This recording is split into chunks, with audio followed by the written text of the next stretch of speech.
team this year. It's going to be a development squad. It's going to play in the Suburban League. So for those of you who are not big away day fans and would prefer perhaps to come and watch a game here at the Gallagher, on most Saturdays when the first team are away, our development squad, primarily an under-23 squad, will be playing here at the Gallagher Stadium. It's only about, I think, £4 for adults to get in, £2 concession. We're half that if you're a season ticket holder, so a good value afternoon out.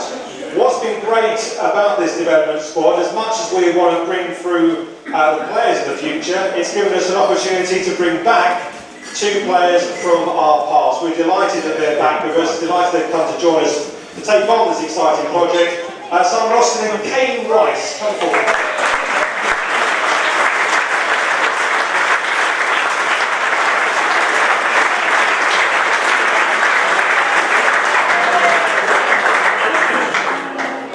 To start off with, let's just remind ourselves, for those that were perhaps what we call the Gallagher gang, that have not done anything pre-2012 when you were both in your heyday.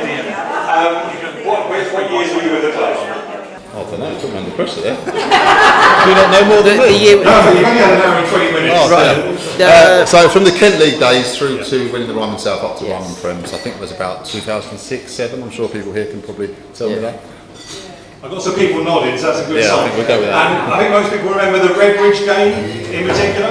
Yeah, personal favourite of mine, scored 2 goals in the FA Cup and got nominated as the FA Cup player of the round, so yeah, it was good. We can't ask any questions about his goals though tonight. No, just...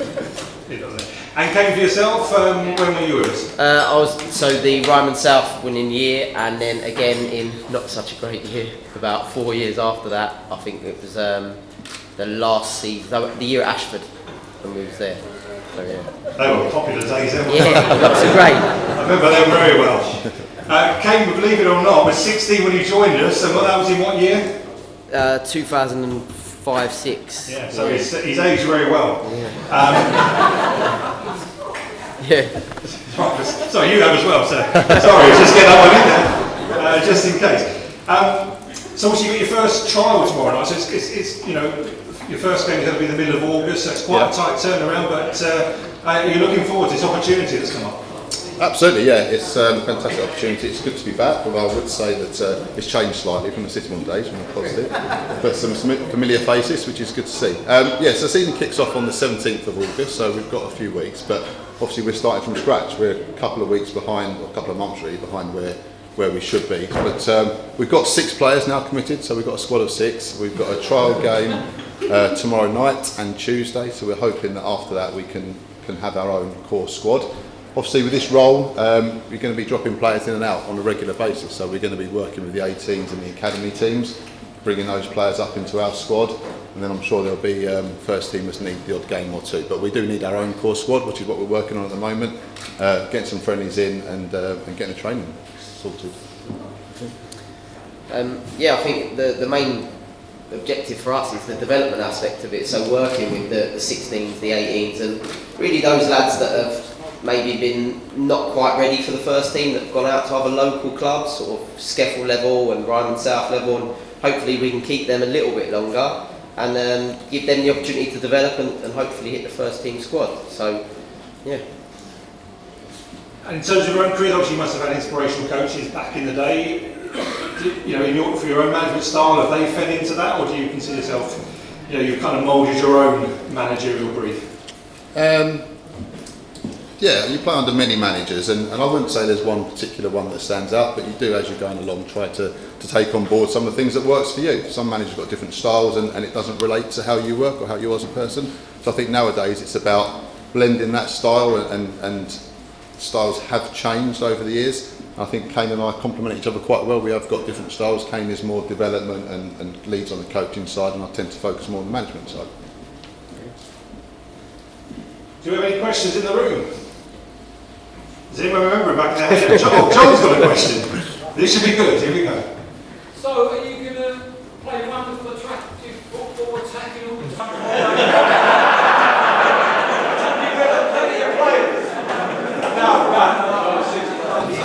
We're going to take guidance on that one from you, John. We're going to try and replicate you guys. This is a series of and associated with the club, does that give you a little bit more impetus for it to work? Or, I'm not saying it wouldn't work anywhere else, but sometimes something's a bit more special than something else, and is that something that you feel that you can give that passion and that pride, and not just that desire to play for a club and you've been in I mean, from both our opinion, Maidstone's always really been an attachment for us. We're local, we've watched a lot of the games since we've moved on, and I think we understand what it means to wear that shirt and play in front of you guys, really. And Maidstone is very much a fans club, so you know, we recognise people from whom we was here, and we hope that we can inspire those kids to stay on and really do the same, and hopefully in a few years' time maybe they'll be standing here and looking back at you guys in a similar sense. So I think it is about inspiration, and if you can't come to a place like this and be inspired to play football, it's possibly not the right avenue for any player, really.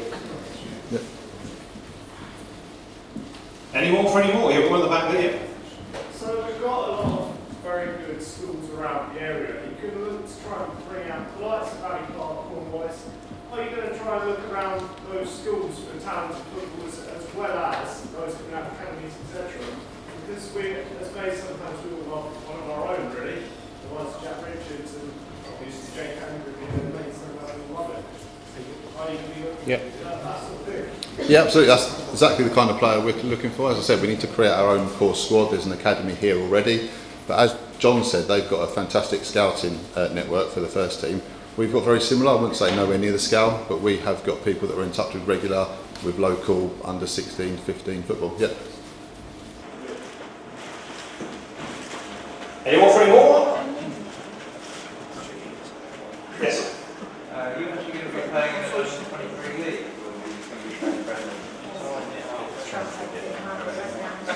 Are you going to be playing in a league, or is it just Premier League? Oh no, so yes, it is a competitive league. The Suburban League is a competitive league. So feeding on to someone's question to John about winning games, ultimately we are still football managers and we're football people. We don't turn up to not win.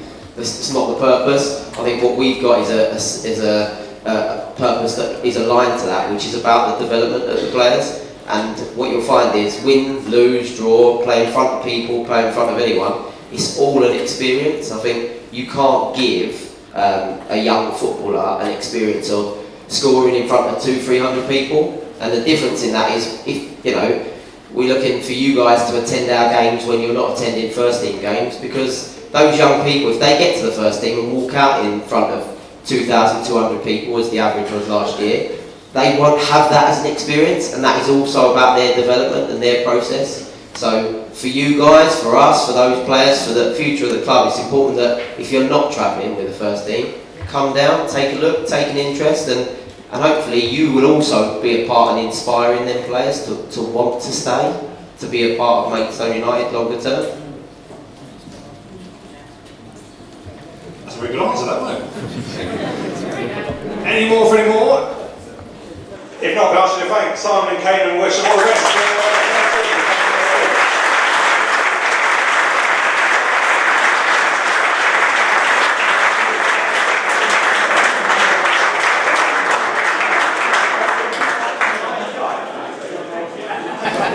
Next up, it's over to the owners. Terry Casey, Oliver.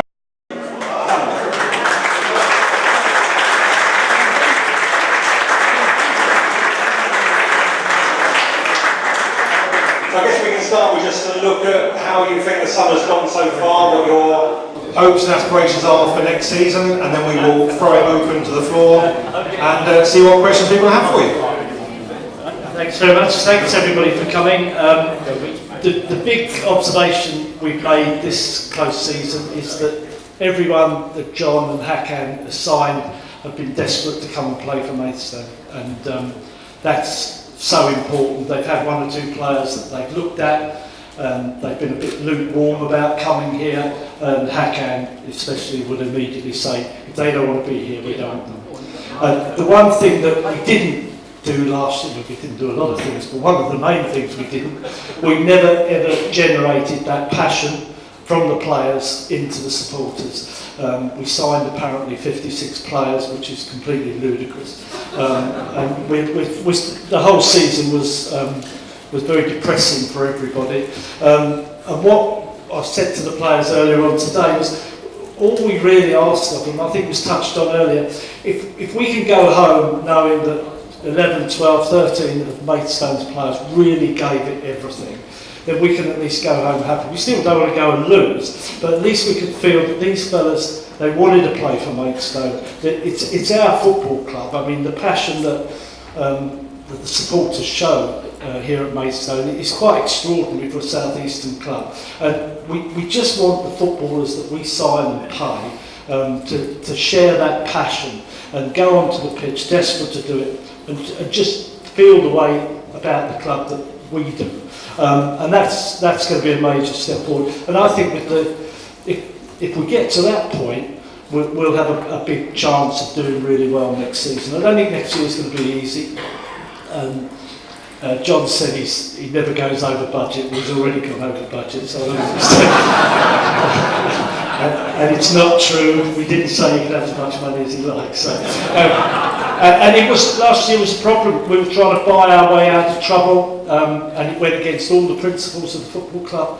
And we're not going to get into that situation again. And I think under John and Hakan's leadership, they brought a whole new professionalism, a whole new passion to the place. And that's the first thing we're going to ask of our players, is to share that passion with the supporters, really care about the football club. And that is going to be instilled in the players. And that's our number one ambition for next year. Yeah. Evening all. As Terry said, I think one of the things that we highlighted we wanted to try and rebuild the sort of team spirit that we felt that drifted away last season for all the reasons that we know. And we've done a kind of seminar of team building amongst the team a few weeks ago. Today we met the players and outlined what we expected of the players, apart from what they're doing on the field, which is that we need to get this bond back between the players and you guys and everybody at the club, and a mutual respect for what the club is, what it's always been, and what we stand for as a club. And when we did the team building seminar, the words that we said, what we asked people to come up with words that defined what the club means to them, and we, with words like passion, loyalty, community spirit, family values. We're all coming out, and we all believe that that's what the club stands for. We try and do things the right way. We don't claim we're the best at doing it, but we do try and do things the right way, and there are plenty of clubs that do things the wrong way. So we want to get that team spirit between the players, to bond with the players and you guys. And I think tonight was really heartwarming to see all the players turn up and show you who they are, and commit to giving their everything for the cause. So that's what we want to see this year. We all want to see that. We'd like to see them play some entertaining football and bring some joy to the club at home games, which was missing for large parts of last season. And I think we'll all appreciate that. So let's hope that this season rebuilds that spirit between all of us who love this club, and then whatever the result, and we hope we'll at least make the playoffs. That's the sort of target, but we can make sure that it's a good season. So that's what we're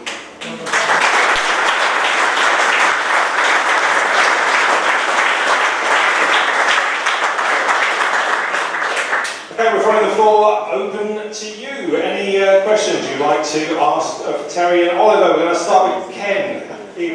Terry, there's been some talk about last season. I think now we need to put last season to bed. But is there any news about Maidstone Borough Council and the land out the back, or any further development that you think can be done or will be done in the future? You can answer that. Okay. Yeah, Oliver's been dealing with that, so he can help you with that. I've had the pleasure of dealing with the council for 3 years. And sleepless nights, but we are now in a situation of blissful partnership with the council, and we've purchased the strip of land. So So that doesn't mean that we're going to go ahead with any development straight away, but we are putting our minds to how we might be able to finance some part of development in the near future, what ways that would strengthen the club going forward in a solid and safe way, and would enable us to get to where the goal ultimately is that we build the 2 stands out, and that the club is therefore in a position where one day, at the right time, we will be able to go to the Football League, which today is not possible. We're 2,000 capacity short of where we need to be, we're 1,000 seats short of where we need to be, and we're at the moment a natural pitch away. So we know that there's a big challenge. So we are putting our minds to where the funding could come, where we can attract new investment to be able to do it. But we have got the strip of land we needed, so in terms of the medium term, we're in a very good place for developing the stadium going forward.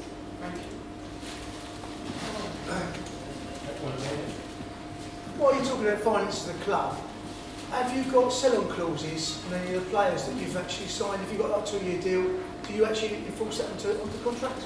Bill will answer this one. Come on, Bill. That could be obviously quite a lot of money. Bill does all the contracts. Decent one. It's all his fault. Yeah, I guess. Isn't it, Bill? Good evening, everyone. Lovely to see you all again. Sell-on clauses have become an absolute nightmare. John will bear out, and Hakan, when we have to deal with agents, we have all sorts of hurdles to cross. The prime example at the moment really is we identified Blair Turner a couple of years ago. We got Blair, and we weren't able, through the agent, to tie him down to a long-term agreement and have all the clauses in that would be beneficial to the club. It just wasn't possible, no matter how you negotiated. In the end, he just said, all right, we want the player because we think he's going to keep us in the league and move us on. This year, I don't think I think we've got everybody. Am I right, John? We've just about got everybody in quite a good place, in so much as that we've got them, if they do well, for another year at least. So, as regards sell-on clauses, there's about 2 in the whole lot, but we've got them in a good place that all these players will be with us for 1 year, in some cases 2 years, or with the option to have a second year. So negotiations have been good. Yeah. Okay. Thank you, Bill. Where's he? Oh yes. Oh, a question for all of you actually. We do want to draw a line of last season, but I'd just like to ask you what you learned from last season that's made the club stronger for this season. Oliver's the best with this one. My language is too bad. I learned that it's quite nice living in France because it's a long way from here.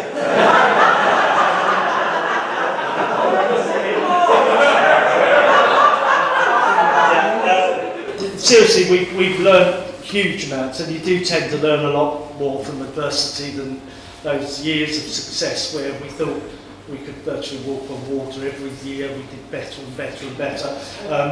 But we spent 3 years in the league that we were never really ready to be in. That's my personal opinion. I got the feeling we were promoted out of the national south much too early.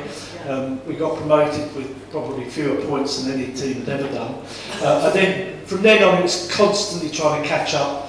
And trying to catch up, I know I keep harping on about finances, but it is about finances. When you find the Salford centre forwards come down and play for Salford to earn some good money at £4 a week, we were never going to compete with that, so we were always on the back foot. But what we've learned is that our basic principles of running a business and paying our players out of the proceeds and profits of the business is the right principle, because that way we're going to have a football club here for years and years, long after I've gone, and Oliver and long after Bill's gone as well. But the thing is, the stadium, the football club, is going to be here forever. This is the lasting legacy, and that teams like Bill Rickey and Margate, who are here today, gone tomorrow, Epsley and all the rest of them. I mean, it's all built on shifting sands. This is a very solid business. It's a solid football club, and of course it's backed up by 2,500 people who come and want to watch us play football most Saturdays. So that's the main thing we learned. The principles that we held good for those years we're going to go back to it. As I said, we started throwing good money after bad, trying to keep in this league, and it was very short-sighted, and it was a mistake. I was a bit flippant earlier, but what I think also we've learned how important it is to cement the relationship between the players and the playing side and the supporters of the club, because we've talked about that already tonight. But we lost that last season quite clearly, and we hadn't imagined it would turn out the way it did. And one of the reasons was just because of that. We had a very local group that we hear a lot, that developed a good relationship with many of the supporters, and we lost that very quickly, and it's very difficult to get it back. So I think that's one thing that we've definitely learned, is that key decisions that involve the club, the key decisions, we have to be even more careful, even more thorough in researching before we take the decisions. It doesn't mean that we'll get them right next time. Unfortunately, life is full of difficult decisions, and you have to take them. You don't get them all right, but we've certainly learned how important it is to do everything you can to prepare, and then when there are difficult decisions to take them at the right time and try and get them right. So we're very humble in the approach to last season, but now we want, as the gentleman said there, we now have to move ahead and keep this buzz going and enjoy this season and move on from here.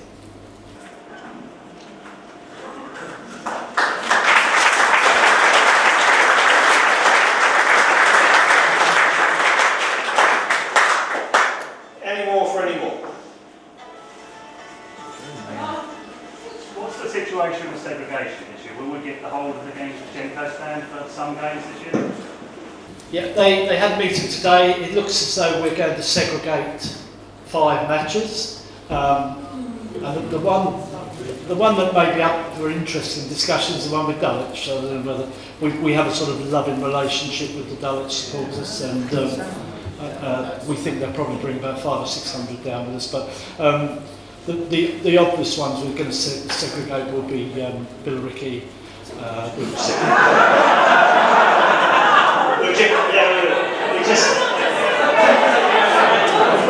We just segregate the home really.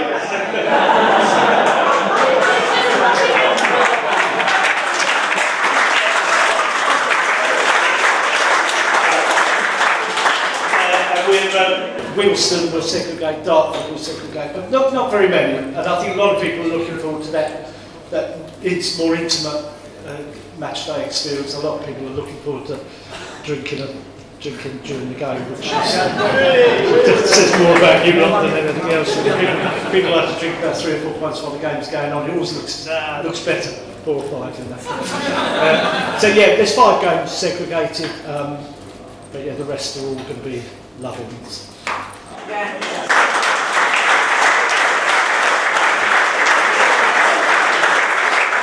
Got time for one more, Barry. This is going to be a good one. It's your last one.